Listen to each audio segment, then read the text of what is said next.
to everybody who has joined us today. My name is Muthoni Wambu Kraal, and I'm the National Political and Organizing Director for the DNC. And just a heads up, this panel came together in like 2 days, and that is because we are only 3 days away from hosting the National Democratic Party convention. And I frankly didn't think that I could do it, but I have to tell you that once Senator Harris was announced as the vice presidential nominee, I knew I had to do it. And that's not solely because I am one of these Howard alumni who are out here doing the absolute most, though that is a fact, but because of the immediate direction that many of the conversations went almost immediately. And it was a direction that was not reflective of the abject joy of many of the folks I knew that they were experiencing, but instead the familiar sexism and racism that, before my time at the DNC, I was over at Emily's List, and before that, over 2 decades, frankly, of trying to get more voices into this process and to run for office and to have the courage to put themselves out front, except to be met by a lot of the inequities and the bias that is out here and waiting for them. So, and it impacts electability. It impacts winning. It impacts fundraising. It impacts support. It impacts their own self-esteem. It impacts the environment for the rest of us who are out here recruiting more folks to run. And it's just what we would call toxic. And for us right now, I don't have to reemphasize for any of you the odds and what we are all up against, what we are fighting for. And immediately, Trump and his campaign, because they have flailed in their attempts to make their Biden attacks land, they turn to what I think of as first gear for them. And that was floating racist birther lies about Harris's eligibility. He called her angry, which we know is a charge levied regularly at Black women, and nasty, a return to his favorite term for women with agency. And, the problem is not just on the conservative side. The thing that we began to also see were articles and think pieces that take us kind of right back to what I think of as the whirl-a-twirl of literally almost every race that I've been on, where women are running, and particularly when they are running pretty strong races. And one that was actually flagged for me this morning was in the New York Times, dissecting her speech as her first speech as running mate. And it was entitled, "As a prosecutor, she can make you tremble, but as a trailblazer, can she make you cry?" How is that the title of the article, particularly in light, frankly, of the tears of history and a present day condition that made many of us cry at this achievement and at this energizing opportunity? So we have a bigger discussion to have, a bigger discussion to dig into. And I am super damn grateful to the folks who said yes to me inside of this tiny turnaround time. And I also want, inside of a larger discussion that I think has frankly stunted our growth as a society, I want to also talk brass tacks about this race and about why we lost in 2016 and a reminder of what we have got to do in 2020. In the 2016 election, of the more than 120 million votes that were cast, 107,000 votes in a total of 3 states effectively decided the election. Trump won Michigan by 11,837 votes, Pennsylvania by 68,236 votes, Wisconsin by 27,257 votes. And so if we are adding to a toxic environment, not only adding to it, let's take a step back. Let's say if we are not stepping forward, if we are not confronting, if we are not putting ourselves out there in ways that many of us, it will be a journey to do, but we've got to do it. This is everything on the line, and women can't do this alone. And I'm so appreciative to the men who already stepped forward and helped to promote this panel today. Shout out to my boy Mondell Robinson with the Black Male Voter Project. Shout out to Assemblyman Michael Blake, who's going to be on here later. In fact, we're going to have 2 men close us out, and that'll be Michael Blake and our U.S. Senate nominee in South Carolina, Jaime Harrison. But, you know, we are not running a regular election once again. We also still have Russia trying to interfere, and disinformation is their primary weapon. And if we are a part of adding to that, even accidentally, we are cutting ourselves off. And I want us to always remember these narrow margins. And so I am so in love with the opportunity for us to get this started. I'm going to jump right in. I want to thank Christina Reynolds over at Emily's List, Glynda Carr, Higher Heights, and Amanda Brown Lierman, who are going to help kick us off in this first part of the discussion. So Christina, I want cameras on for those three women. Thank you. Hello. And off mute. You got it. We are. Okay. So, oh, I forgot. The rules are if you're not talking. So Christina, I'm going to turn to you first. Can you address sexism and racism as you have seen it? And we know Emily's List sort of has the archive, if you will, of what it is that women face when they are running. And so if you can just kind of run us through some of the top challenges. Sure. We at Emily's List break it down into three big buckets of what women face. And I will say there are smaller things, there are little microaggressions, and many of these things are significantly worse for women of color, for LGBTQ women. The intersectionality of this makes it even tougher. But the three buckets that we look at, the first is experience. We have significant double standards in the way we look at women's experience and the way we look at men's. A man can have potential, a woman has to admit it. You know, when we see a woman, we discount her lived experience. If it's not the traditional type of experience that we've seen in politics, then we tend to dismiss it. And the good news is, that has changed some thanks to some of these amazing women who won in 2018 and have been winning, where we're now accepting that maybe it's a good thing to have, for example, a healthcare expert like Lauren Underwood in Congress, instead of just someone who came from a state legislature and was a lawyer or so on and so forth. And we also acknowledge now, I think more voters want someone who shared their lived experience.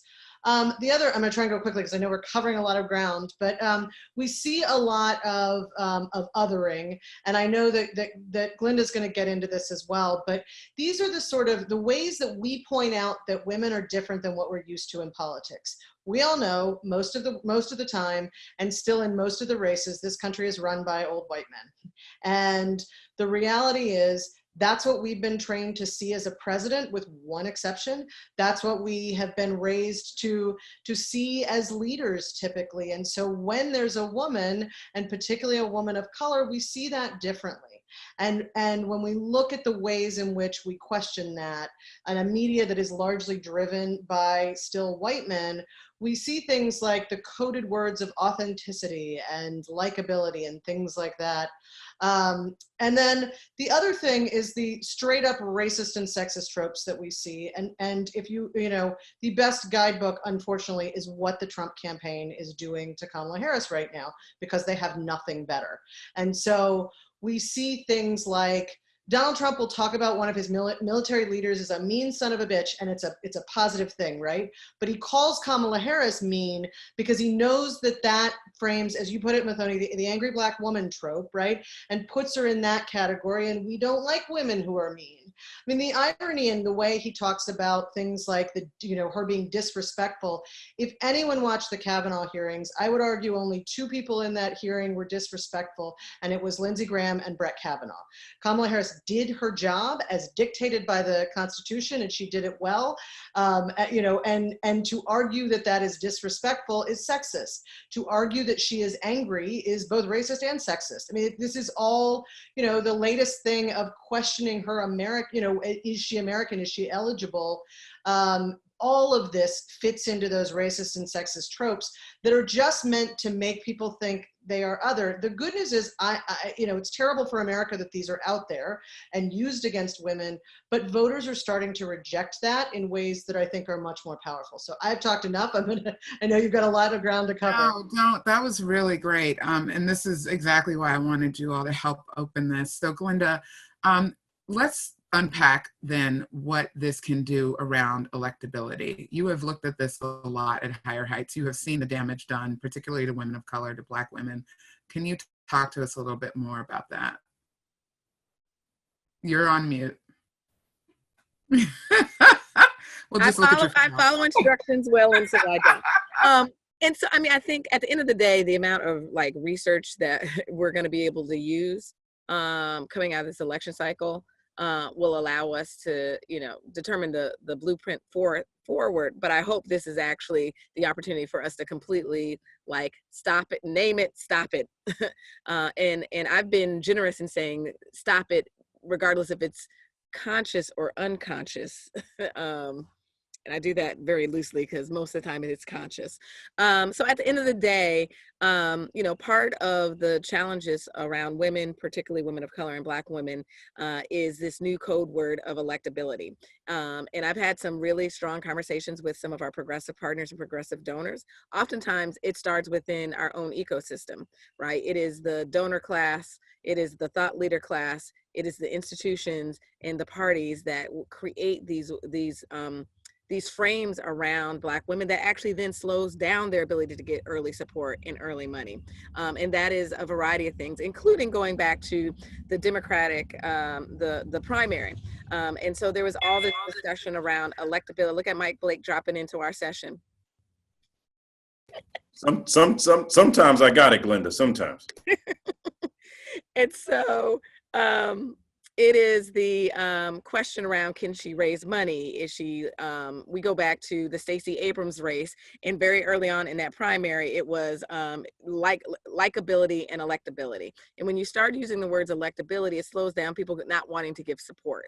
And so you started hearing that around all the women running in the Democratic primary. You then enter in the discussion of everything that's a positive for a white man somehow shows up for a Black woman as a negative. And so God forbid if we want ambitious leaders in our country, like you actually do want ambitious CEOs, ambitious elected leaders. And now that is a negative around us being aggressive.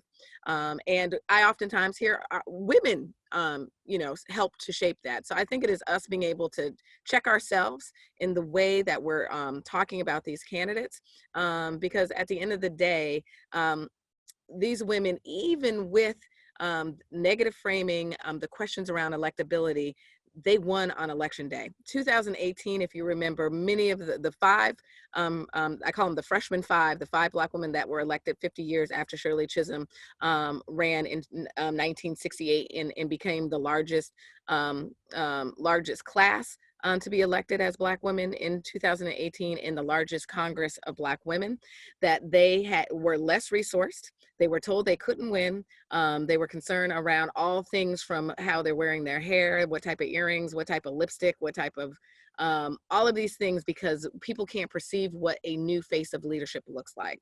And so I wholeheartedly believe that the legacy of Shirley Chisholm to the Stacey Abrams of the world, the Kamala Harrises of the world, are creating a blueprint about what leadership looks like, how we show up, and that the very positives that people are applauding the Black women that are leading, like the mayors of the top 100 cities, the Maxine Waters of the world, that I call it that Black girl magic that actually takes a lot of work, are the same traits that as they run for offices, that people don't believe they should hold, which is really what the problem here is. We now are going to find negatives because we are taking seats that they believe are not our seats. I said this, and I'll say it very boldly. You know, the old face of leadership is at the brink of extinction. And so they are reacting in a way that is trying to protect those seats. And so, you know, they're concerned that they're going to be ushered off into a museum, and that a lot of this is being able to cut through the ability to engage voters. Well, at the end of the day, our research has pointed to that Black women candidates actually can build a coalition of diverse voters. And so not only will using Senator Kamala Harris as an example, will not only excite Black women, but will also build a coalition of young voters, college-educated white women, and those traits that attract these voters to these candidates are the very traits that they're trying to flip and create a negative narrative. That is, I mean, that's all. This is a really good segue into Amanda and what you all have been even building over at Supermajority. So, you know, since 2016, we've seen women joining together in historic numbers, and I think that you all are probably like, you know, so much of what you are doing feels so relevant to meet this moment, especially when, you know, we no longer found ourselves sort of physically doing our organizing. I almost think that some of the distancing has even aided further in kind of some of the de-siloing now. So how can folks be building kind of these intersectional volunteer spaces where we are also keeping this in front of us? The normalizing of sexism and racism is clear, and that's why many of us as women still participate in it. And while, you know, a lot of men, frankly, I'm so, again, grateful for the ones who have joined and are helping to lift this up, don't necessarily always feel that this conversation is about them, not quite sure how to sort of get in it. And, you know, but what we know is that the task in front of us is large. Definitely. This conversation is so interesting, and it's one that I have been struggling with throughout the week. And I think Christina and Glynda know that, like, feel this too, of also, it's so important to pause and just celebrate what the fuck just happened. And the fact that we have a Black woman on the ticket is incredible. And jumping, I know, it's amazing. And jumping into this defensive space, I'm like, can we just celebrate for a little bit, please? And celebrate her, and celebrate, you know, Joe Biden did a good thing, and celebrate the incredible work of so many Black women that willed and fought and prayed and organized and demanded this to happen. Glynda, I am totally looking at you. So grateful for everything. And I think it's just really important in the sense that, you know, failure is just not an option anymore for us in so many ways. And we're seeing that across the spectrum with volunteers and women in particular ready to do all of the hard work to make sure that Kamala Harris and Joe Biden get to the White House. And Supermajority was really founded on, you know, with a mission to harness the power of women and build women's collective power. And we were actually one of the first groups to openly call for a woman on the ticket, because we so fundamentally believe that believe that our government needs to represent us, from the school board to the White House, and the work that's happening. And, you know, Glynda spoke about this, but there are women of color running up and down the ballot in so many places. So it's just critical for all of us to get out and make this happen. But a couple of things, just because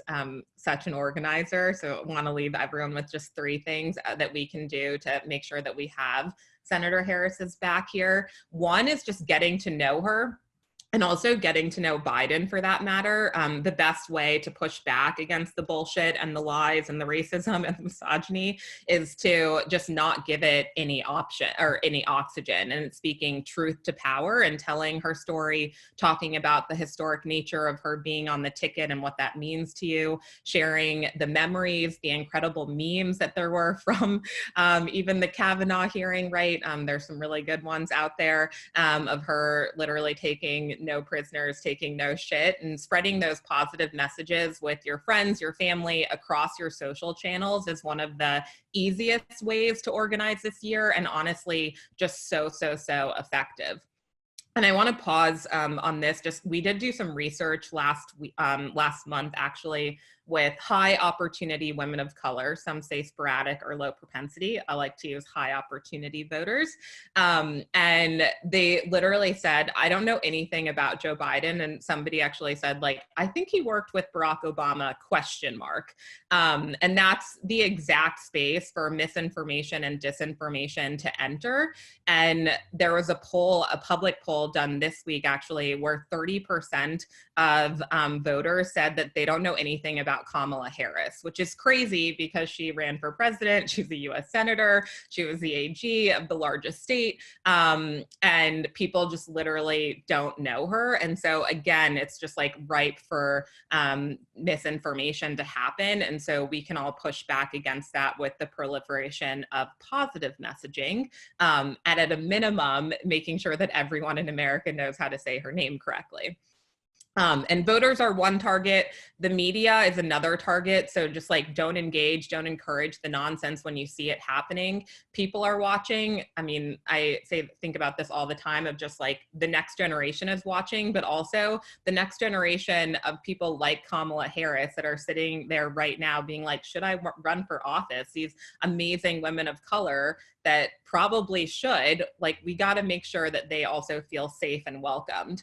The second thing I want to highlight is just making sure that you have a plan to vote safely at the polls. Another great thing to do to make sure that we have her back, and make sure that all of your friends and family do, because what Donald Trump is doing and has already done in terms of voter suppression, we just like, they have a whole plan to make sure that voting in all of the ways are as difficult as possible for people that look like me.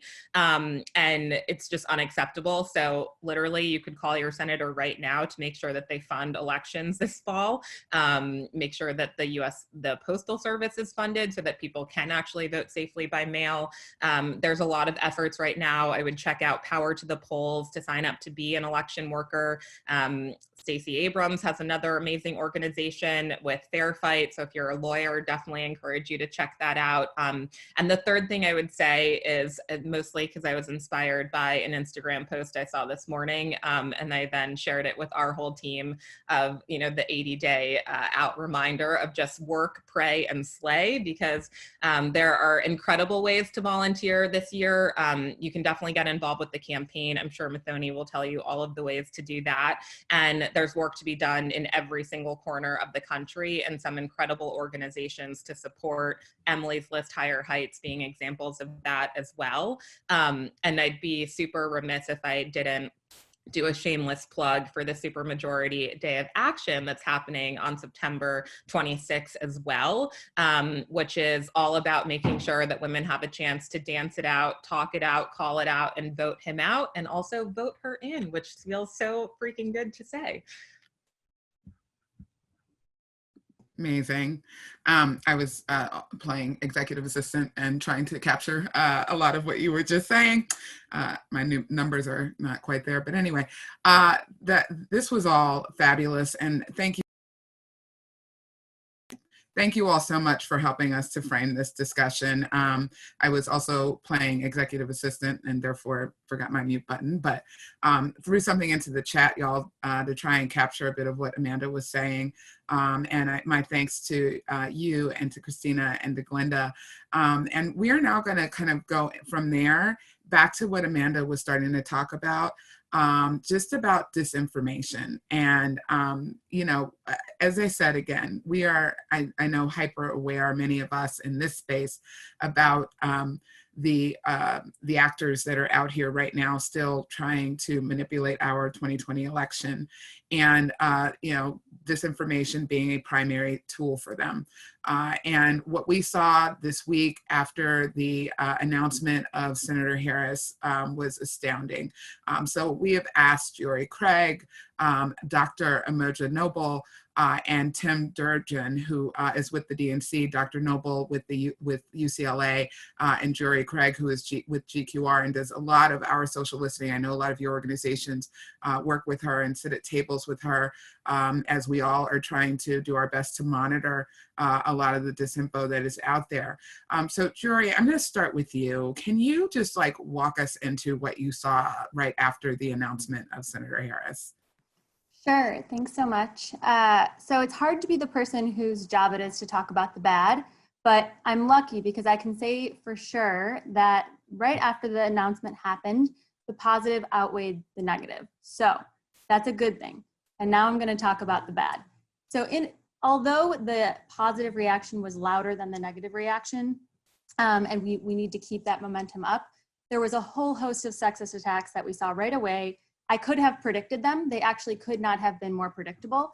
They fell right into the frames we see most frequently. I'm going to share, after I'm done talking, I'm going to share a chart of some of what we saw into the chat for people to see. I'm going to remind everyone that anytime I'm sharing something negative, do not amplify it. You don't want to be moving this around, but it is good to be aware of it. Some of the big frames we saw were already touched on earlier, but specifically on the internet, we saw a whole bunch about inauthenticity and hypocrisy. her not being enough of a woman, not being enough of a Black woman, can't trust her. She has gone back on statements. That's very classic framing. The phony line that they were using to attack her all goes toward, if she's undefined right now for some Americans, they're going to get out there and try to say, you don't know her, what she says you can't believe, you can't trust it.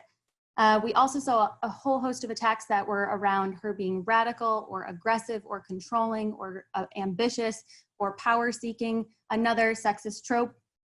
And then in addition, where you can't see this is on Instagram, on Facebook.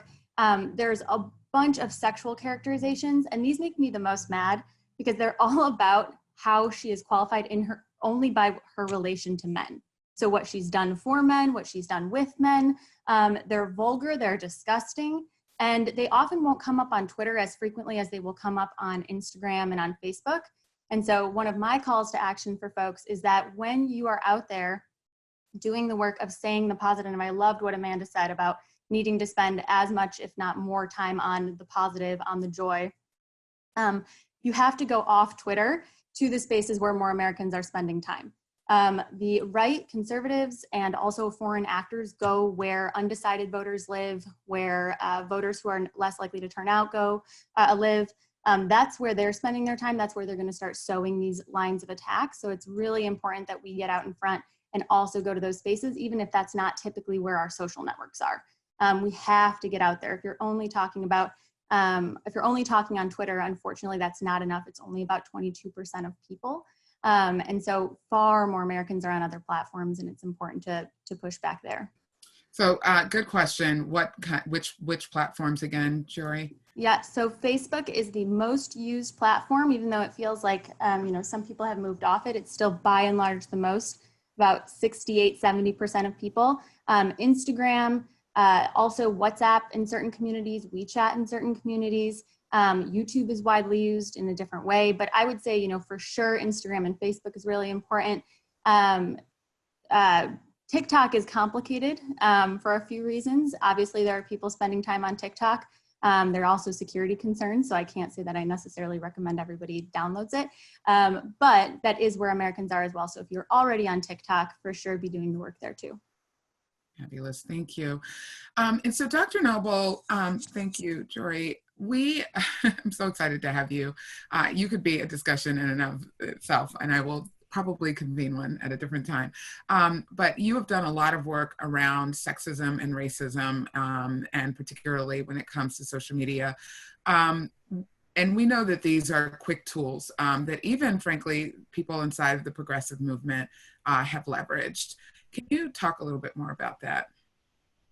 Happy to, and really great that we're having this conversation. One of the things that I think we forget is just how easy and how surface level racist and sexist tropes about Black women are and can be leveraged so quickly. So one of the things, of course, that I've written about and done quite a bit of research on is the way in which racist and sexist tropes circulate in our culture, particularly online and through a variety of different media channels that we're all engaging with all the time.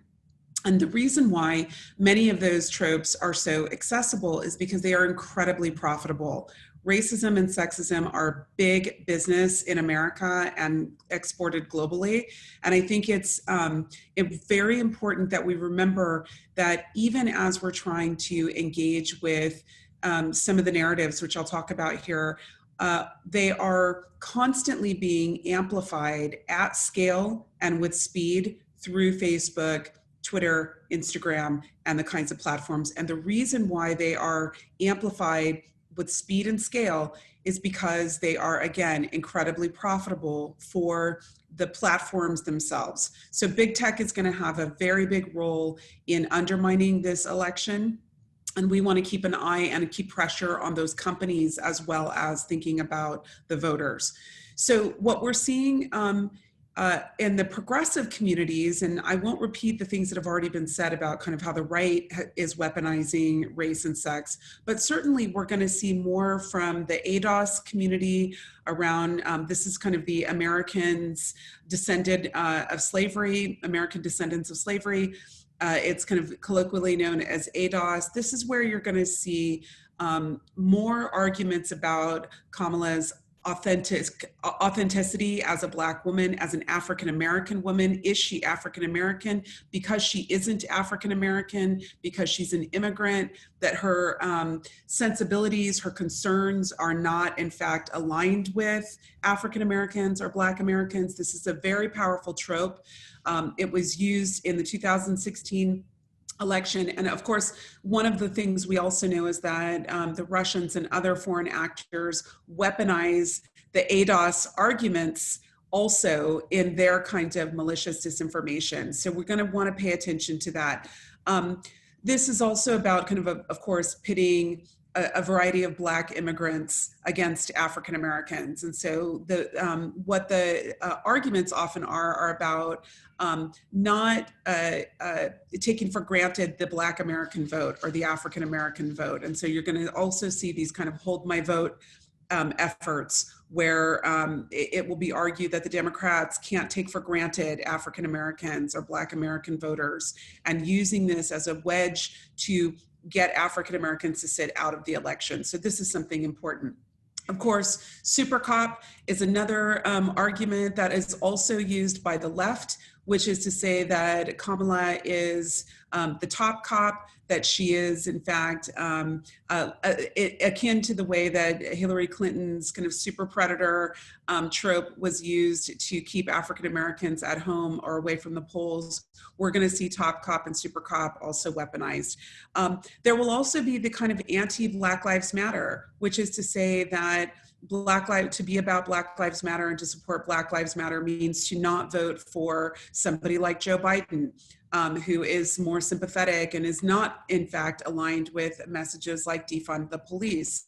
And so I think we want to be aware of the ways in which all of these messages are profitable tropes that move through these platforms. You know, in 2016, we understood post-election Cambridge Analytica and the way in which it used kind of micro-targeting around the psychographics of Americans to just create enough confusion through that type of disinformation. The one thing I want to stress is that the entire commercial internet is thousands of Cambridge Analyticas that are interested in sowing disinformation and profiting from micro-targeting of a variety of different hyper-optimized messages. And if you're interested, you can certainly reach out to me on social media or through the UCLA Center for Critical Internet Inquiry, and I'm happy to share as much information and research as we have. Thank you. Oh. She has books, y'all. Go and read them. She's an incredible resource, and we're so lucky to have her oftentimes helping to advise a lot of our work. And so speaking of which, Tim, I want to turn to you now to, to maybe scare us straight even a little bit more. What are the top ways that we really need to monitor our own inside the family behavior? There is a line, and I was in a chat at Mondale. I think this was at your happy hour the other evening, which I don't know why I had a Netroots hangover, even doing this distance style, but that happened. But where the brother there really understood the line between his deep unhappiness around some of the policies with Senator Harris versus where he was going to talk about them and how he was going to talk about them. And we don't often have that kind of like intentional consciousness about dissent and disagreement. And there is the first pivot is social, and we then are not thinking about the fact that we have folks out here who are looking for the rifts, are looking for the holes. They already have a plan that is very focused, once again, on Black people and others, where they realize where there are some vulnerabilities. So, Tim, I know this is literally what you've been doing for the DNC as you all help to put together resources for not just us internally, but for a lot of our ecosystem as progressives around how we battle disinfo. Yeah, appreciate the invitation. I think the first goal is just to do no harm. I think we want to all think about our own information hygiene, make sure that we're getting information. We're actively seeking out our news and our information. Anytime we're on social media, we're putting ourselves at the whim of these algorithms that Dr. Noble mentioned that are optimized to drive us, crazy, make us very angry. We want to slow down, make sure we're not being manipulated by those algorithms, think about what's happening, what the sharer is trying to get us to do with the content they're putting on social media, and then check the source. So we always want to make sure that we know where something is coming from, who is publishing it, are they a trustworthy source of information, national papers, your local paper, those are going to be high quality sources of information. Random people on Twitter, your crazy uncle, stereotypical crazy uncle on Facebook is probably not going to be a great authoritative source of information. So make sure you know where things are coming from before you're amplifying them in your own feeds and networks. I think I really want to echo what Amanda and Jiore said about positive messaging. I think one of the things that best things that we can do is get the truth out there as loudly and as frequently as possible. Push back on, misinformation, disinformation that's out there.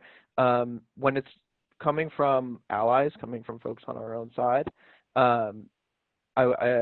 often there is misinformation out there and folks are just generally confused.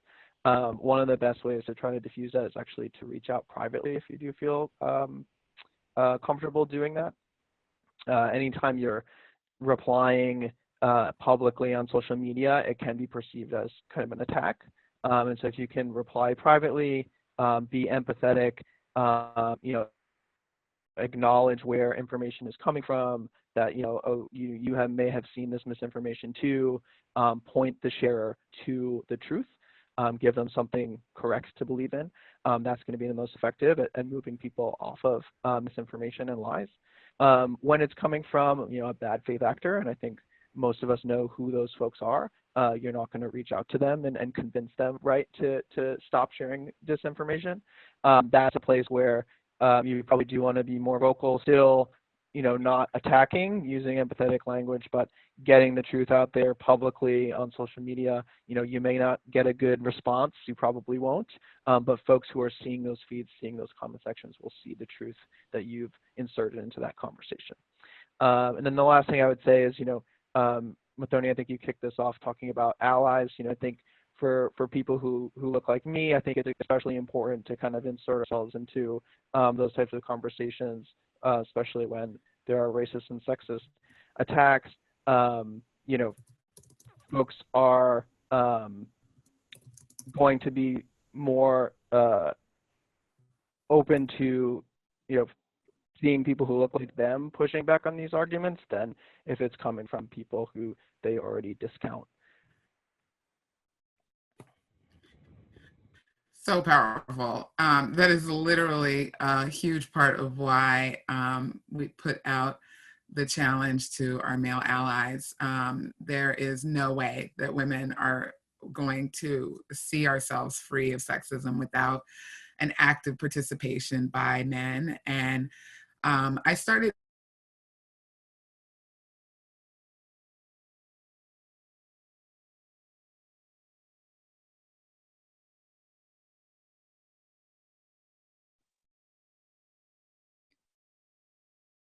Muthoni, you're frozen.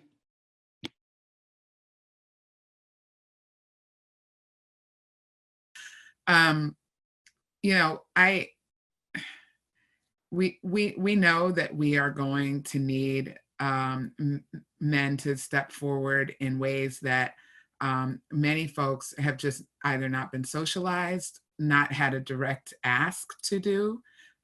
Therefore, the thought had not really even occurred necessarily. Oftentimes, when you look at why people are bystanders, that is a common connecting factor, that they sort of don't see their voice as being important, knowledgeable, or the most, the strongest voice on the matter, instead of recognizing that we truly all have the ability to be an influencer, period. And so I want to kind of take us now into confronters versus bystanders. Amanda, I'm sorry, do we have Reggie on deck? And Alencia on deck. Check 1, check 2. Hey. And we got Mari. Thank you. Dr. Noble, thank you. We're going to go ahead and have you turn your camera off. Thank you, sis. For the wisdom, Doc. Appreciate that. Yeah, it was so good. She got books. So she got bars. She got books, right? Yeah, that's right. All right, so I'm going to start this with Alencia because you worked for Senator Warren in the presidential primary, and when she suspended her campaign, these are the words I will that stayed with a lot of us. Gender in this race, that is the trap question for every woman. If you say, yeah, there was sexism in this race, everyone says, whiner. And if you say there was no sexism, about a bazillion women think, what planet do you live on? So we can acknowledge that it's not always easy to know when you should speak. And others, again, feel that their opinion don't always matter or that someone else's voice would be better or stronger. What do you wish, what were you hoping for on your time on the campaign? What were you really hoping would shift? What are the ways in which society needed to #do better? Oh my goodness, so many reasons that society has to #do better. And shout out to Lovey's book for that manual, right? One of the things that I wish more people had the confidence of doing beyond just the political class and the media, and I have a lot of gripes there, and I'm gonna get to that in a second, is that in your everyday life, it is on you to share your lived experience and your responsibility. I know a lot of times people say, oh, I don't feel safe or I don't feel comfortable, but the more that you sit there in your silence, the more that you were giving the person in the position of power the authority to continue with their problematic views. And so it literally does start with that deep belly gut feeling of something doesn't seem right here. I may not have the language that those of us on this panel have, but literally in your everyday conversations, I'll be honest, I've seen shifts in my family just speaking up and how my generation looks at consent and sexual assault versus generations of my grandparents, right? And I've seen the shift over the years. And so I want everyone to know that you don't have to be doing the work that those of us on this panel are doing or seeming like on the front lines or something. You can be a disruptor and stand for truth on your own. The other thing I would challenge women in particular to do, women, especially women of color, speak first. When you're in a group setting, a lot of times we default, and that is a subconscious way that we have been trained, we default to the man speaking first. Take up that space, own it all. They can call you ambitious if they want to, but listen, being an ambitious woman gets you to be the vice presidential nominee of the Democratic Party. So you need to speak first. And then I would challenge the political class and I would challenge the media and the progressive political class who always want to talk about diversity, but they don't reflect it. And that's why when I wrote an op-ed this week about supporting Senator Harris, I put a challenge out to mainstream media. And I said, listen, majority, I believe it's about 75% of the political reporters covering presidential races are white men. And therefore, there are some women in your newsroom, there are some Black folks, and there are a few Black women, because I know them, they're on a group chat, just like the Black women politicos are on group chat, that you should pass this conversation over to, because this is their Ida B. Wells moment to cover Shirley Chisholm, if that was the case. And so some of it is giving up your privilege, and then others of it is, at this point, you just got to take up that space because there's a whole army of folks behind you that will support that. And I'm so grateful working for Senator Elizabeth Warren. She took up space and she fought for what she believed in. People called her angry and she was like, yeah, I should be angry that people don't have health insurance. I should be angry that student debt is as high as it is. I should be angry that we don't have a Green New Deal. We should be mad about these issues. So F what they say about you, I'm gonna excuse my language, but F what they say about you when you're angry and committed to these issues, because if it's not us, then who is it gonna be? We've got a fascist in the White House literally disrupting the post office, and you're scared about speaking up about your opinion. We don't have time for that in this movement right now. Well, so I'm gonna pivot then in the other direction then, and go directly at a question to you, Brother Reggie. What is your take on male silence? Well, first of all, like, Alencia, wow, like, thank you for the wisdom. Like, I'm rarely, as someone who's on camera a ton, I'm not normally speechless, but woo. So thank you for the moment to pause. So the yoga teacher, thanks you for the moment to pause and reflect on my statement, because that wisdom you dropped enlivened me. So blessings, and thank you for that. So silence, I mean, people don't even know what, and I think there's an equivalency here to some extent between the way that we're talking about the Black Lives Matter movement with respect to gender, right? So like in the same way that I've heard a lot of white folks or white allies or wannabe allies say, I don't know what to say, as a bit of a cop-out, I think the same thing can be said for a lot of men, where they're just like, like you want to say something, but you're just like, and that uncomfortable silence, to Muthoni, something you said earlier about not being socialized in the way to have this discourse leads to like a cognitive dissonance and the inability to form words, which isn't excusable per se, but I think that is like naming that and creating opportunities to socialize around that discomfort are ways that we get people to speak, right? So the first way to do it is be like, to do what I just said, be like, I don't know what to say. So that's not enough. And to compassionately remind folks, like, that's cute. Yeah, you don't know what to say, but I'm sure you have an opinion. What is that opinion, right? So one thing I would say, and you and I talked about this last night, is I would offer for folks who, rather than get angry because someone's silent, give them the compassion and ask them why they're silent. It could be because they don't know what to say. People aren't necessarily always complicit in the patriarchy. People just may not know what to say. It may be that simple. And I'm not saying that for everybody, because some people think people are super complicit in this, like real talk. But there are some people who do not know what to say and could be allies if given the space to grow into that. I agree. So then I'm going to follow that right up with then, what advice do you give to men who are ready to show up? Come again? What advice would you give to men, especially the ones who chose to come here and to be a part of this conversation? I'm going to already count them as this being a step in being ready to show up.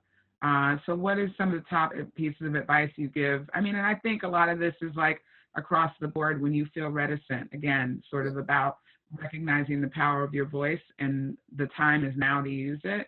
And you may be using it in other ways, but like we really need you to directly be standing in the wind with us. Right. And to really lean in on influencing your own circles, getting proactive, not just reactive, but proactive in this messaging. So Reggie, what advice would you have for that? Yeah, two things. One is that for people who are comfortable with silence, silence is violence, right? So like to say nothing is saying a lot, right? So we need to like get out of that like comfort with being quiet. And some people do need to shut the fuck up, right? Like there are some people who need to be the hell quiet, but there are others of us who need to lean into that discomfort, right? And understand that your inability, or actually your unwillingness to say something, is the larger problem, right? That's the larger problem, is your inability and unwillingness to take the uncomfortable step. Listen, you and I talked about this last night, Muthoni. It's hard to be like, yo, I don't know what to say, but here's how I want to be helpful. So for men, I would be like, open the heart, be vulnerable, and offer that. And, for sisters in the movement, if people are, and we talked about this last night too, adopt your inner Black woman and be like, baby, that's not how you're supposed to say that. Like, if I might offer a little bit of advice, baby, say it this way. So rather than be like, you idiot, be like, I know your heart's in the right place, baby, but try, like, this is what my mama told me. This is what my grandmama taught me. Like, this is like, baby, Reggie, baby, I know that you mean it. I know you mean well, baby. Perhaps try it this way. So giving people that admonition gives them, if they took that first baby step, that gives them the pat on the back to be like, and show up in a way that's supportive. And the last thing I would say, Muthoni, is that male allies need to go from a posture of quiet to active listening. That's nuanced, but that's profound, right? So quiet involves this, right? So I'm leaning back, and for those who want to see what my shirt says, it says try me. It's my tribute to Malcolm X. So like, active listening is leaning in and seeing how you can be of service, Whereas quiet is like, I ain't saying nothing. We ain't got time for that. So I'm gonna borrow your vibe, Alencia. We ain't got time for that. But we do have time for like sincere, heartfelt vulnerability and active listening and seeing where you can make a difference, seeing how your words may have impact, and speaking up so that people can see your words and follow your behavior as a way to go forward, as opposed to seeing your silence, which is borderline irrelevance, but also violence. Absolutely. And I don't know, I was randomly reading probably one of those rabbit hole articles where it's like 17 things you can do to grow your influence, and active listening was a part of that. So 100% the internet research shows that that's true. Mari, yes. So I want to turn to you now, sis. You are over at Indivisible, helping to shepherd the movement of women who exploded, who drew a line in the sand after 2016. What are some of the most powerful ways you've seen people find voice and kind of dial up? Because a lot of these folks are people truly for whom they had never for a moment thought that they would see themselves in a political space. And they have literally elected members of Congress now who would not be here if it weren't for the support, the advocacy, and the work and sweat equity of Indivisible. So walk us through that and help us get some more tips going. Thank you so much for having me. And I want to start, I'm definitely going to answer your question, but I want to start by just jumping into some of what Alencia and Reggie were sharing, because it is so powerful. And I think, to me, when I think about people's journey, especially people who are new to organizing, who got into the fight from a different viewpoint, is that a lot of folks right now are hungry to be in service to movement. They're hungry to be in service to justice. And largely the prism for doing that is through listening and learning. But those are two key pieces. I think another key piece that I try to share with folks is that it's also about discerning, right? Like, we are all learning about frameworks for anti-racism, anti-sexism. We're all learning about the struggle and how we show up more critically in it. And I think that has been a really important piece of folks, not just folks within Indivisible, but I think folks across our movements, how our entire country has built a consciousness, has grown in consciousness, largely through the fights and the leadership of youth movements, of Black-led movements, of women-led movements. And so to me, that is something that I try to always remember. It's not about getting through a quick checklist of wokeness. It's not about quickly just saying, okay, I didn't say this word, I didn't say that word, I checked my quick implicit bias. It's like, no, it's like, how do you still think? None of these things we're learning are a replacement for thinking and discerning about how you apply it, not flatly, but how you apply it to the human experience, which has many dimensions, which has tension within the values we hold. How do you prioritize all the values that sometimes come into conflict with one another? So I just wanted to offer that, because I think that's sort of the next prong of each of us growing and learning and asking ourselves questions, giving ourselves compassion and grace, as Reggie said. But also, that doesn't, it's never one or the other. It's like, I'm a Gemini, I feel real comfortable in dualities and the fullness that comes with that. And so so I'll go back to your question now. I think a lot about the arc that largely a lot of these women have been on since 2016, right? These are women that got into the fight who, for many of them, were not in the fight before. And so 2016, right, this misogynist in office, this decay of democracy was a rallying cry for women. And when I think about how have these women dialed it up, how have they responded and shown up, it's largely through political action, through political force, through saying, not only am I not okay with this, here's what I'm going to do about it. I think about how definitional the midterms were for these women, for resistance women. They delivered a historic house that was made up of women making huge gains. They delivered in primaries for women of color, Black women like Ayanna Pressley, who did inspire, as Glynda said, she inspired such a diverse, multi-generational coalition of voters. And so I think that, to me, one of the highest forms of dialing up and pushing back and responding is, what are you doing about it? What is your action item, right? What is your do out? What are you, who else are you bringing into this fight? I think about women in Minnesota who shared with us that after the Kavanaugh hearings, after the epic job that Senator Harris did in those hearings, because it's her public service, it's her duty as a senator, that we had women, indivisible activists in Minnesota who were able to recruit more volunteers at the doors after those hearings. We also saw an uptick in volunteerism within some of our digital organizing programs as well. And you know what? That was a Minnesota district, Minnesota 3. They flipped that district, right? And so I think about like these invitations for, responding, for sticking up for ourselves and for other women. What we do to build power with that is to me, that's the poetry, that's the love that we show each other as we advance our fights for justice. And so one last resistance example woman that I think about also is Gretchen Shirley. She's a resistance woman. She was a co-founder of her Indivisible group in New York 2nd District. She lost narrowly. It was disappointing. And she didn't just go away. Now she's working to elect more moms through her political action committee. So those are some examples, some texture that I think of women who got into this fight, who are also growing and learning and making mistakes like we all do, and also affecting our democracy and how we build power and our in collective power in this moment. And so next weekend, when we are all ginned up and excited to defend this Democratic ticket, Indivisibles will be part in our second weekend of action. And so not just celebrating the ticket, but putting that celebration and energy into action. So I'm really fired up, and I think a lot of our folks are really fired up as well. I agree. And there are lots of events happening next week, by the way. I don't want to underplug the Democratic National Convention that will be taking place. And a lot of you all are going to be throwing some dope events, even from one's living room, basement, or a kitchen. I don't know.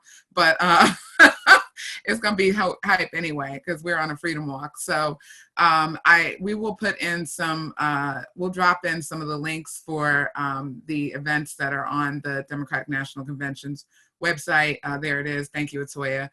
She's already dropped that. And I just want to thank you all, my Sora, Alencia, my brother Reggie, and my sister Mari. Thank you for this 11th hour answering of my call. And we are going to keep powering through because we got more dope people to talk to. Jess Morales Rocketto, Waikinya Clanton, my colleague. I know she's in the house. Yes. Hello, ladies. So we are going to take all of this good information that we have just gotten from folks and kind of now bring us into that space where I hope that this has helped to fire up some folks, maybe change some thinking. And we need you to help us to recruit folks to go from sort of merely being supporters. Some folks may not even be supporters yet, hoping we got you on that journey. But thinking about how you move from supporter to advocate, because the need is so great. And I couldn't think of two women to help us lead this part of the conversation more. Jess, I'm going to start with you. So you are working with the National Domestic Workers, and you are working around women who are typically even overlooked in terms of power. And you have watched folks who have absolutely agency and voice, and you are teaching a lot of them, frankly, the power of organizing. So, and I know that normally you have a lot of Twitter sass, but I chose to put you on this part of it because I wanted people to understand that what's at the heart of it is your advocacy. What's at the heart of it is your heart. And particularly for women. How should people assess their influence and get intentional about how they want to use that in their advocacy in this election season? I love that you're asking this question, Muthoni. I love you asked me. Thank you for asking me this.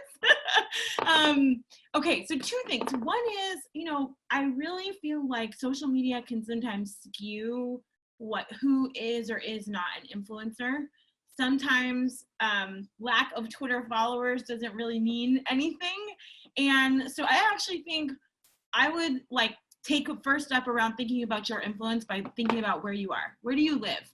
Do you live maybe you live in a suburb of mostly white middle-class folks? You are a serious influencer in this election because those are the people in danger of voting for Donald Trump, straight up. That's one. maybe you live in a city with mostly Black folks around.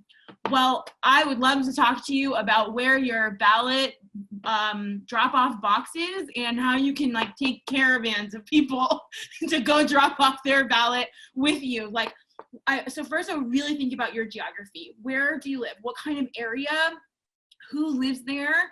And how does voting work where those people live? Who do they usually vote for?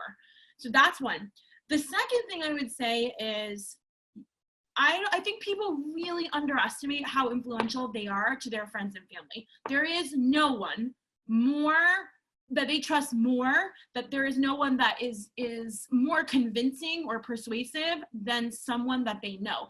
And if you're like the kind of person who's on this Netroots Nation, live stream, my guess is you're the type of person people are actually trust because they know that you know what's up. They know you really follow what's happening and that you'll give it to them straight. So I really, like, that's the other thing is, like, you should be talking with your family and friends. Now, this is easier said than done. I recognize this. Like, depending on what our family is like, either they don't know that much about politics, so it's like, where do you even find like an opening or an entry? Maybe they actually totally disagree with your politics. And as a person who grew up in a super Catholic household where my mom is a dyed-in-the-wool Republican for my entire life, I can just tell you I feel your pain. Like, really a lot. We got in a lot of fights. But I want to tell a story because I have had different political views from my family for my entire life, and I've also been political my whole life since I was a wee little child. And in 2016, I worked for Hillary Clinton, and my number one persuasion target was my own mother. She's a Latina, middle-aged woman from a very Republican district in California, and I was like, if I can convince my mother, who voted for Ted Cruz in the presidential primary, to vote for Hillary Clinton general election, like, then I will know that I have really tried everything. It took me a whole year to convince my own mother to vote for Hillary Clinton. I didn't even know that she did it until after the election. It was truly like 2 days before the election, I had a long conversation with her, over an hour, about why I desperately needed her to vote for Hillary Clinton. So I say this to say, we have only a couple months. So if you haven't had any combos with your peeps, you need to have combos with them today. Start today, get off this and go have some combos. Pick up the phone. Like, it's time, it may take a while. And then the last thing is, voting in this election is going to be really different. So here's my number one kind of like easy thing for you to do with your friends and family. Election day is not actually election day. It's not the first Tuesday in November. It's actually 2 weeks before that, because that's how much time we need for our mail-in ballots. So set a calendar invite, go look at in your state, how does early voting work? How does drop-off voting work? All that stuff. And set a calendar invite all of your friends and family to that calendar invite, so that then you can remind them as we get closer to election day to vote, and they will also get a reminder. So it's a really easy way for everybody to kind of like get that little ping, like, have you voted yet? You need to vote. And for you to remind the people that you need to talk to about whether or not they have sent in their ballots, dropped off their ballots, whatever, early voted, whatever. So those are kind of my quick tips. Amazing. I'm going to pick up on the theme of folks who grew up in spaces where there are a lot of sort of conservative social values around you, and trying to have conversations about sexism in particular, I mean, is not always easy when we are, racism, we can have those conversations in the family, but the sexism is not always easy to pick up. So I'm going to turn to my colleague, Waikinya Clanton, who is our PhD for Black women inside of the DNC. You have built Seat at the Table, our DNC program that really meets Black women where they are, and you have had convened conversations all around the country. You are also a woman from Mississippi, from the South, always repping, and always trying to bring that perspective to our expectation setting, to our understanding about like where we need to, take these conversations in order to reach people. So you've been listening to this whole thing. I'm just gonna let you free flow, honestly. I'm not even gonna ask a specific question. I just wanna hear bouncing off of what Jess has said, the sort of mashup between organizing tips and acknowledging that for some folks, these are hard conversations to still have. Well, Muthoni, I just want to say thank you for this opportunity, and thank you for convening such an amazing all-star lineup of politicos in this space. Jess, you are amazing. So I love everything that you just offered here in this forum. But I will tell you, seat at the table would not have been possible if it weren't for the leadership of Amanda Brown Lierman, who is on this call, who was the DNC political organizing director before Muthoni. And when I tell you, both of you women really came to the position with vision, and that's what made the work that I was able to do when I came into the building in 2017 possible. When you think about community, it is a real, I tell people all the time, you know, in the political ecosystem, there are two types of scientists. You got your political scientists and you have your social scientists. Well, I'm your social scientist in the political space. And I say that, I think it's important to qualify that, because when you start talking about the psychology of the voter, and when you start talking about voter norms and how people are really existing in this ecosystem, sometimes, you know, as what you call yourselves, the politicos in this space, you only think about what's happening in the bubble and what polls can tell you. Well, I'll tell you, any day of the week, polls don't vote, people vote, okay? So if you don't have your finger, if you don't have your thumb on the pulse of the community, you're probably organizing in the wrong direction. In 2017, when we had a change in leadership in the party, you know, it was right on the heels of the 2016 election. People were feeling very differently about the direction that our party needed to go in order to reclaim the soul of America. And that's when you saw the emergence of DNC Chair Tom Perez come to play. One of the things that the chairman said when he walked in the building was that he wanted to professionalize organizing. And what did that really look like? And that looked like really leaning in with people to make sure that we were cultivating skill sets, to make sure that it fed back into the ecosystem in a real and meaningful way. People needed to have an opportunity to take ownership of their position in this party. They didn't need to feel tokenized or only talk to at certain moments or only celebrated for voting, when the process of civic engagement was something completely and totally different. So when we sat down and came up with Seat at the Table, it was really to meet the demand of Black women who had enough of being patted on the back, but yet not patted in the pocket, right? We had been putting all the work out on the field. We show up, we bring people with us, and there was no real appreciation for that echoed in a way that was meaningful and could translate into other elections. Previously, our ecosystem had been so focused on 1600 Pennsylvania Avenue, they forgot about Main Street. And so what we did was create a culture where we opened it up for conversation. We wanted to hear from voters, and not just voters, but just regular people, because not everyone in your community is a voter, and we realize that, and they have their reasons for that. And because we recognized that, we created a forum that was specifically focused on what people were dealing with and how they were feeling, right? I believe 4 things. People vote for you for 4 reasons. They need you, they know you, they like you, and they trust you. And at the party, we had a job to do in terms of restoring trust and rebuilding relationships in our communities and within our voting ecosystem. And so we did the I would call it the mule's work of laboring to make sure that we were charting courses that would allow, again, for people to take ownership of the work that needed to be done. And once we got past that talking phase, we got into that activation phase, which meant we created campaigns, toolkits. I mean, I really have to give Amanda a huge shout out for this, because she made sure I had the budget to do what I needed to do to really organize in culture for people. And we were able to emulate that program, not only just for Black women, but also for Latinas. And we did the same thing with young voters. And so we were able to build modules that worked across each community, and we were intentional about doing that in culture and in language. And that's what really matters in elections. People don't like being talked to as if they only have one function, and that is to vote. Anyone who knows anything about civic engagement, and anybody who knows anything about organizing and galvanizing and mobilizing people, it requires people to feel included. It can't be you talking at me. You got to talk to me and work with me. And so we were really intentional about the way that we even messaged Seat at the Table. You know, we went from a lot of different tests, and I remember we were in a working group, and some of the messaging came out, and I was like, we're missing some proposition here. We're missing some intentional words here. Like, you can't say engaging and organizing Black women, because Black women are already engaged and we are already organized. We don't need you to do that for us.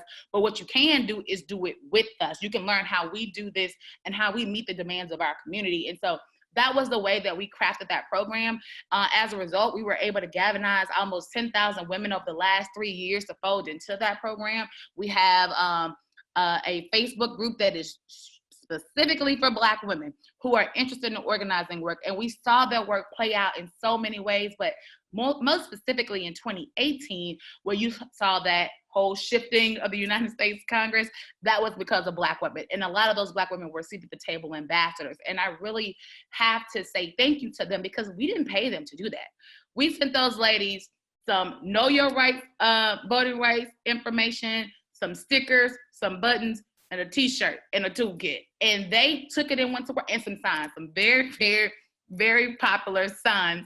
And they took that and they organized their community. They were hosting watch parties, and they were hosting organizing parties and texting parties. You know, we created a culture where women felt empowered. They felt like this was their rallying call to get the people who they knew who weren't engaged in the process to do that.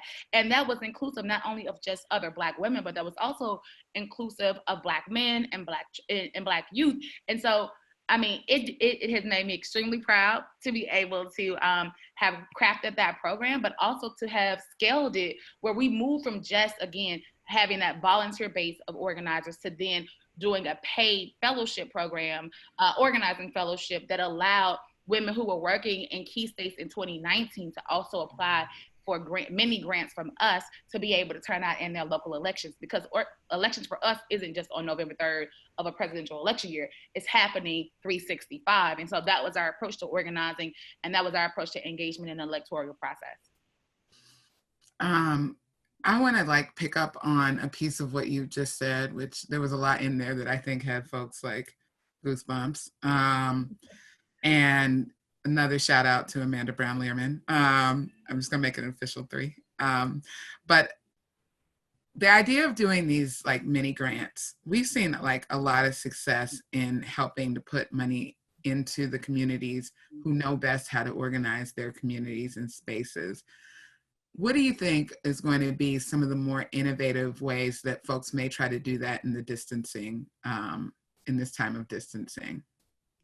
Well, what I've been seeing, Muthoni, I mean, people have been emailing me every day around just they want to train more with us. You know, at the onset of this pandemic, when we all were, I think it was March 13th. I don't think I'll ever forget it. I think it was March 13th when they sent us home, and now we've not been able to leave the house. We started out doing exactly what we were supposed to be doing, training folks on how to use this technology, right? Because technology is always evolving, you know, whether it's a new Facebook meetup or whether it is, you know, TikTok. TikTok came out of nowhere and everyone is using it to engage folks in different ways. And I think, you know, in this moment, we have to kind of revert back to that traditional means of organizing. Before people had a Twitter, before they had a text message, they had a telephone. And before then they had postcards and they had pens and stamps. And look, I know our post office is being ransacked right now, but I think there is an opportunity there for us to still get back to the old way of organizing.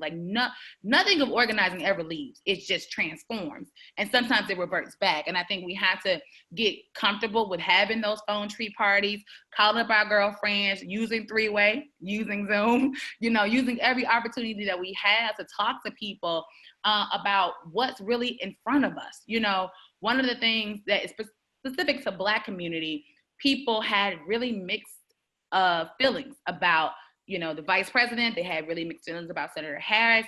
But one of the things that I've been doing to kind of help people, come to have their come to Jesus moment with that, is to allow them to feel the way they need to feel, but also educate them on why we need to approach this in a different way. But it has also been to talk about the down ballot races, right? Yes. Specifically through the South. Now, Muthoni told you I'm a Mississippi girl. I am born, bred, and fed Mississippi 100% of the time. That's just what it is, okay? I will tell you, we have one of the greatest opportunities of our lifetimes happening in this country right now. You have, and I mean, this is probably the first time I've seen in a long time, but you have 5 Black candidates, 1 Black woman who is qualifying to be the Democratic nominee for United States Senate. We need to be organizing in those places, because if you look at 2016, that's how Trump won. He won because he won in the margins. And this is going to be a margins election, y'all. I don't care what you think, I don't care what you read. You have to start talking to people about what is impacting them locally. For women, we need to be hyper-focused on the Supreme Court. We need to be hyper-focused on that, because you know who confirms judges to the United States Supreme Court and any other federal court? Your United States senators. So what that means is we need not only Joe Biden and Kamala Harris in the White House, but we also need Jaime Harrison in South Carolina, Mike Espy in Mississippi. We need Marquita Bradshaw in Tennessee, and Adrian Perkins in Louisiana, and Reverend Raphael Warnock in Georgia. Like, this is our opportunity. And as progressive in this space, we can't just be focused on one singular race, because one singular race isn't going to win this election for us. We're not talking about winning just an election, by the way. We're talking about winning for our collective futures. We are in a position when we get to determine what kind of world we want to live in. We are in a position to determine what kind of future we're going to leave for our children and our grandchildren. And if we don't take ownership of this, if we don't put our bias to the side, if we don't put our, very, very antiquated thinking to the side, we are doomed to repeat the past. And that's not where we are. As Americans, we have always had the responsibility of determining who we want it to be. And that's how we have to approach this election and moving forward. Absolutely. Well, that was a word. I am a preacher's daughter, so I'm an African fan. I need it. I got three for you. Look, okay. I'm going to thank both of you, because this is, I have my own. I don't know what it is. Anyway, I love you. Jess, thank you, sis. This is actually a perfect, once again, y'all done set me up well for us to welcome our next panel. And so I'm going to have Emily Keller, Danai Pointer, and Bhavana Kodira come up, because we have now been given the instructions. We've been told what we need to do here. And you all are going to quickly take us through ways to engage. We have ways to engage with the DNC. We've got a Democratic National Convention coming up, y'all. That's a perfect organizing moment. We said this, some of you all joined us in Milwaukee when we had a lot of the progressive organizations come out. And, I really wanted everyone to start thinking about how they were going to use this convention as an organizing moment. I still need you to do that. And you can do it with us. That's why I've got Emily here, who heads up all of our social, email, all of that, building this big, fabulous team. Danai, who is going to be in charge of the Republican counter convention that we are getting organized around. And then Bhavana, who's with our Best Practices Institute at the DNC, our training arm, to talk about an opportunity to train with us next week as we get ready to hold these Republicans accountable during their week of chaos. So let's start with you, Emily. Yes, thanks, Muthoni. I am so excited to be here. I just want to talk very quickly about how you can be involved and how we can help give you the tools to do what everyone's been talking about today. Because it's not enough to just be a bystander, and at the DNC, we want to give you the tools to join us in actually combating what we're seeing online and in person. We have the ability to give authoritative, high quality information and give you the tools to do the organizing that you need to do. You can we'll drop a link. You can sign up to be a social surrogate with us, and my team will get you plugged in, because what this looks like is putting high quality, positive, authoritative information out on your networks. It looks like making sure the people in your lives have the information and resources they need to vote. And in a year where things are going to be more complicated and maybe more confusing than ever, we want to make sure that that information is getting shared as widely as possible.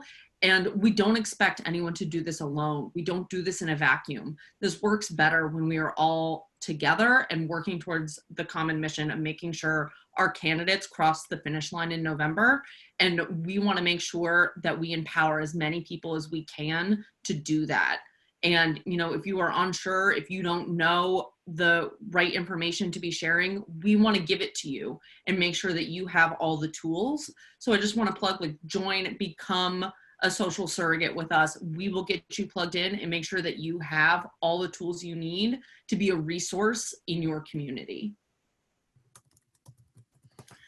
I'm so grateful to you. I was just giving a shout out to Jessica Tully. I wanted her to understand that, speaking of resources, part of my training, part of the girding was the DNC Ron Brown Paul Tully Institute, which used to be churning out the talent and created a space for so many of us who would not have had the avenues into learning more about campaigns and politics if it weren't for that training, and they were amazing. So I love seeing her on here. Danai, tell us about what we are going to do to light it up during the Republican Convention week, and for all of us to have that avenue to tell our own stories first and foremost, and then start organizing other folks as we do so. Hi, thank you, Muthoni. And you hit the nail on the head there about telling our own stories. Somewhere in this apartment, I have a 14-month-old who's roaming around getting into mischief. She's spent basically half of her entire life in quarantine,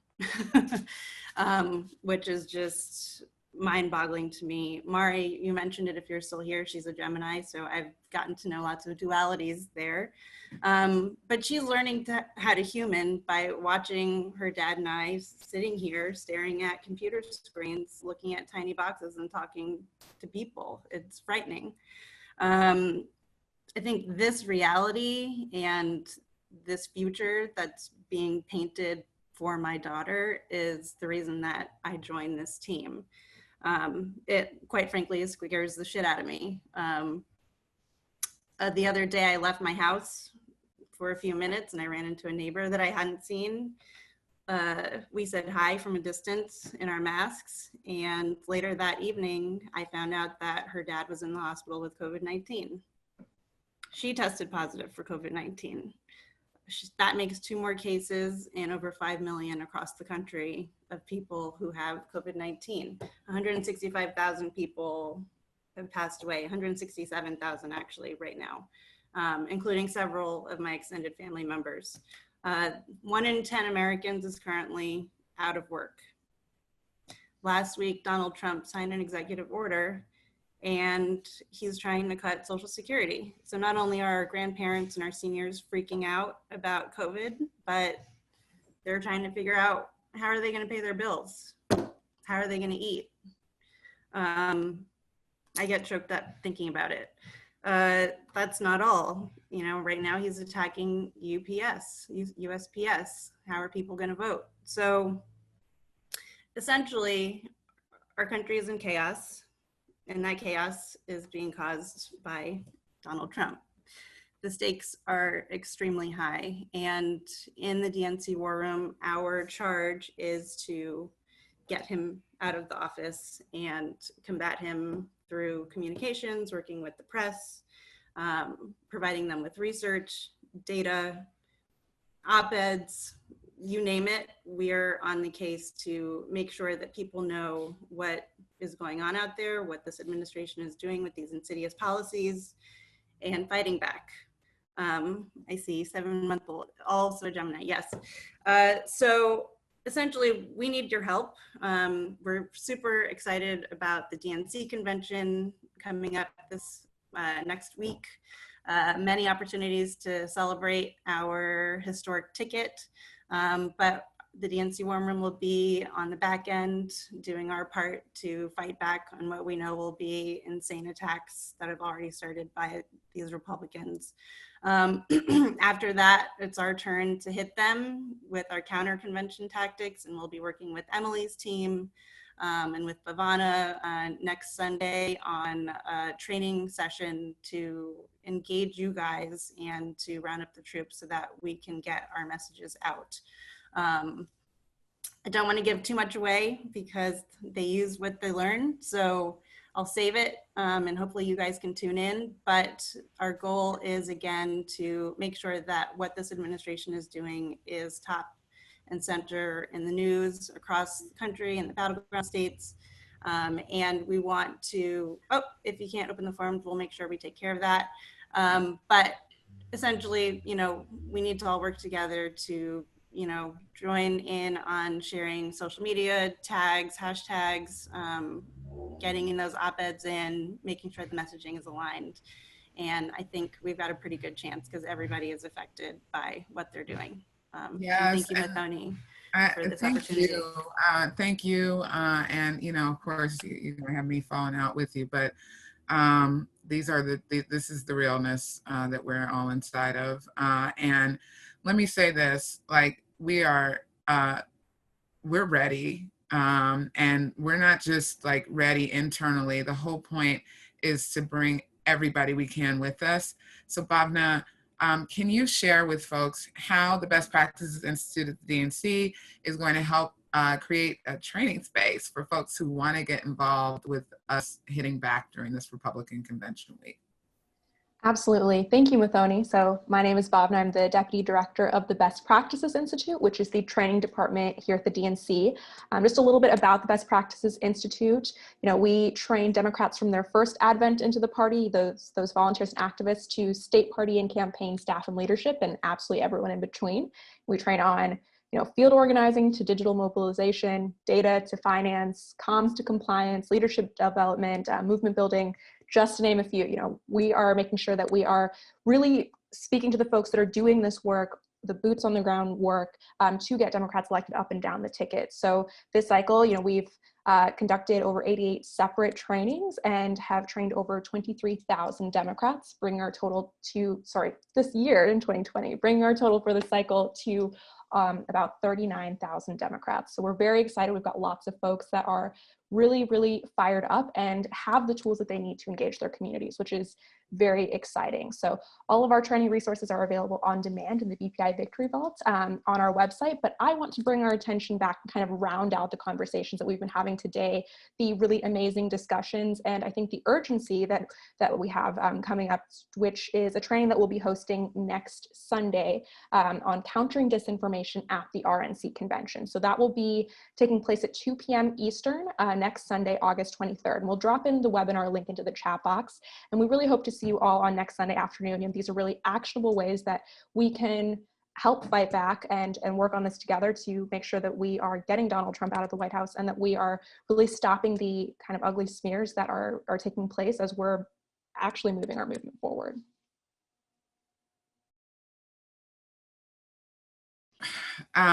So thank you. That is all really helpful information. We're gonna get this Google form happening. I love the patience that is happening in this session too. Thank you all. Thank you for the advice even on how to get ourselves together on this form. I cannot wait to bring up the next two folks who are gonna close us out. Thank you, ladies, my best colleagues. We have South Carolina U.S. Senate Democratic nominee Jaime Harrison, who is also one of our DNC executive chairs, and so associate chair. And I know we have New York Assembly member Michael Blake, who is one of our DNC vice chairs. And so thank you both for being here.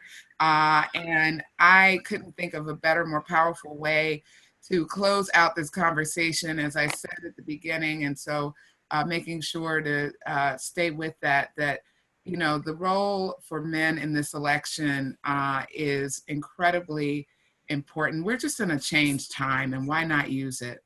Why not use this time to grow ourselves? Why not use this time for those of us who often beat our heads against the wall, trying to have these kinds of conversations, trying to open folks' minds up? But we have an opportunity. People are listening differently in this pandemic, in this protest time. It has really, even for a lot of our own personal circle folks, started to make them recognize that the world that they thought they knew it and the way that they thought they knew it, questioning some of that, leaving room and space to grow. So starting with you, Jaime, I would love to have you share with us, you have You both have been on the ballot in various ways. You have experienced what it is like to be at the hand of racism. You have certainly seen sexism, and you have been voices before where you have seen inequity and wrong. You have been a confronter. And I would love for you to share, though, because for a lot of us, we can't always picture the difference firsthand for you it made. Like, what was that moment where someone stood up and was a confronter that really is so memorable for you? Yeah. Well, first of all, Muthoni, thank you so much for your leadership and all that you are doing for Democrats across the country, including yours truly. I really appreciate your leadership and your vision. And in the end, it's going to pay dividends at the ballot box on November 3rd. And so thank you so much, and thank you for the opportunity. It's good to be on here with my brother, Michael Blake. You know, when we think about racism and when you think about racism in politics, I mean, as long as we've had politics in this country, we've had racism that has been interwoven in it. When I first became, when I was thinking about running for chair of the state party here, there were folks who basically said, "Oh, Jaime, you, yeah, oh, that's nice that you're thinking about it, but I just don't know. I don't know if a black person can raise the money that we will need as chair of the party in order to fund all of our operations." And in the end, you know, I won, and I raised just as much money, if not more, than any of the white chairs previously. But when thinking about this campaign for the United States Senate, I have had two instances in which the ugly head of racism has popped up. The first instance was, you know, at the beginning of my campaign when we were having some event in one of the local TV stations. Instead of using my picture to announce Jaime Harrison's having this town hall in this area, they actually used a mugshot of another black person. And then you got all the apologies. "Oh, we don't know how this happened," and this and that. You know, in the end, we confronted it, and then we just moved on. And so just recently, though, some of you may have heard of this. Lindsey Graham posted a Facebook ad. And in the Facebook ad, it is Kathy Griffin, who is lit up really, really light. You know, we know Kathy's white, but she's real. The lights are bright on her. And then there's a picture of me, and they darken my complexion in the picture. Now, listen, I believe black is beautiful, so I ain't having any problem in this and that. But we know that's one of the old things that they you know, this is a state of Lee Atwater, right? We know the old dog whistles and all those things that they normally use. You know, when talking with my staff, I was like, you know what? I'm just going to let it go. I don't want to have all this and that. I don't want to deal with that issue. We're beating him right now. He's desperate. And so I was like, okay, we're just going to let it go. Well, the folks online didn't want to let it go. And one of my followers online, R. Schooley, posted, and then it just went viral on Twitter. And then finally, J.A. Moore, who's a state rep down here, a brother from Charleston, he also went on CNN, and they did a whole long story about it. And, you know, I appreciate it. And, you know, in retrospect now, you know, you sometimes get so numb and used to this stuff that you sort of just dismiss it out of hand. But I think what's really, really important is that we always have to confront it. We always have to highlight, like, we see what you're doing. We know what you're doing. And we're not going to tolerate it. We're not going to allow it. We're not going to create a space where you feel comfortable to continue to do that. And so I'm appreciative of my friends, and I'm appreciative of those folks who support our campaign in this effort, to not allow him to feel as though that was acceptable, that you can do that. Now they're still at this point. They ended up pulling down the ad, but their excuse for pulling it down was because the New York Times, it was a picture made by the New York Times, that the New York Times made them pull it down. That's what they say. But in the end of the day, you know, it just harkens back to that old South that I've been talking about, and how we are going to close the chapter on that. We're going to close that chapter, put it up on the shelf for history.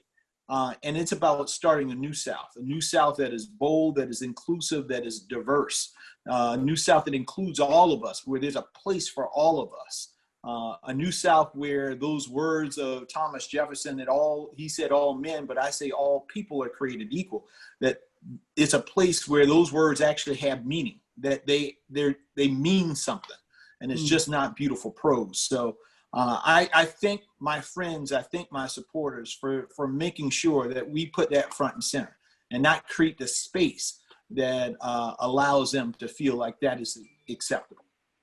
Well, thank you for sharing that. And a shout out to all the organizations that are continuing to do Southern organizing. It's critical. You never stopped. You've had wins. You've proven it.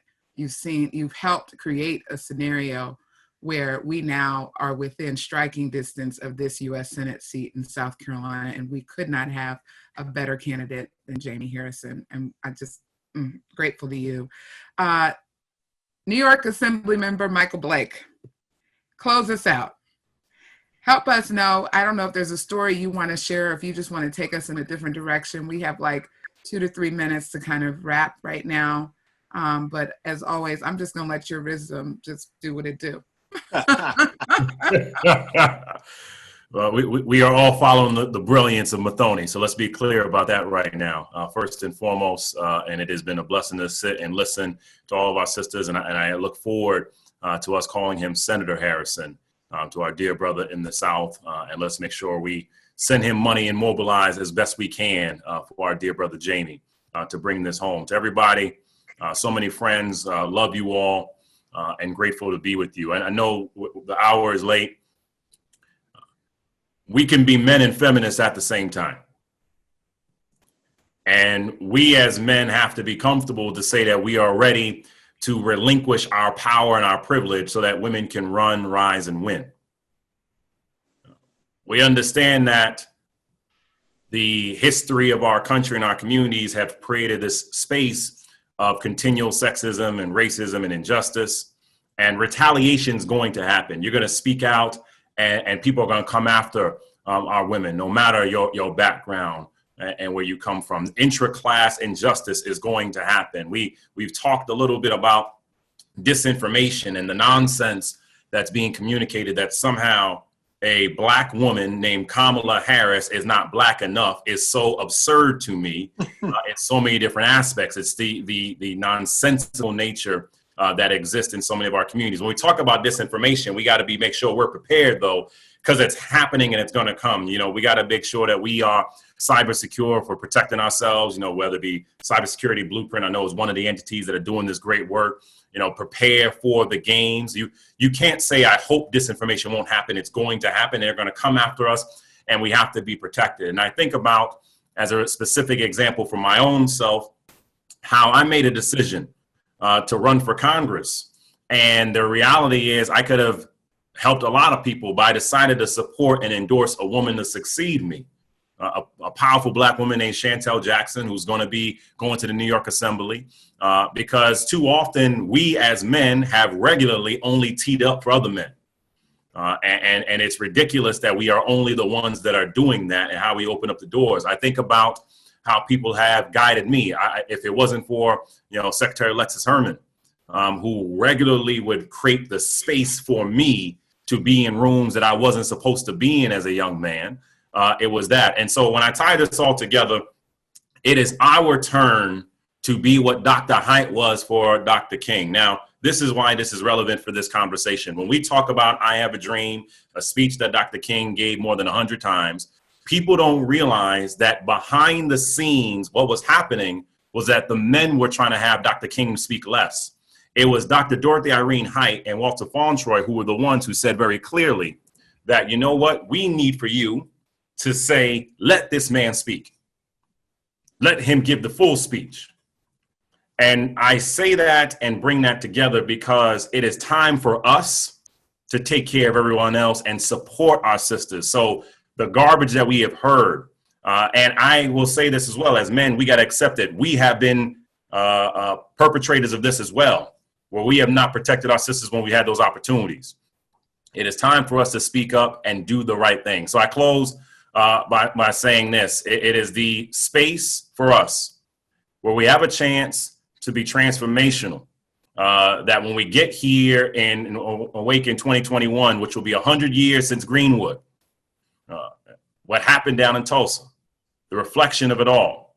I am here to say that it is our responsibility to stand up for the sisters who have stood up for us.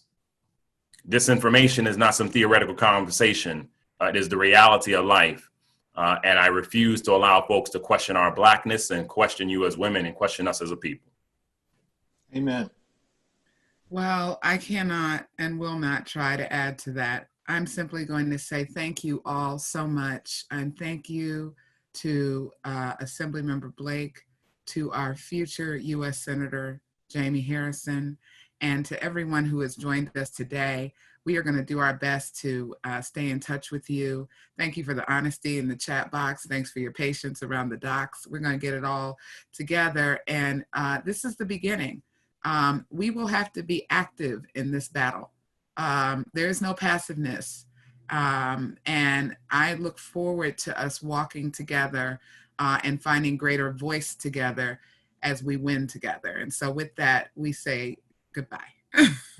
Y'all take care. Take care. Stay safe, everybody. Mask up. Mask up.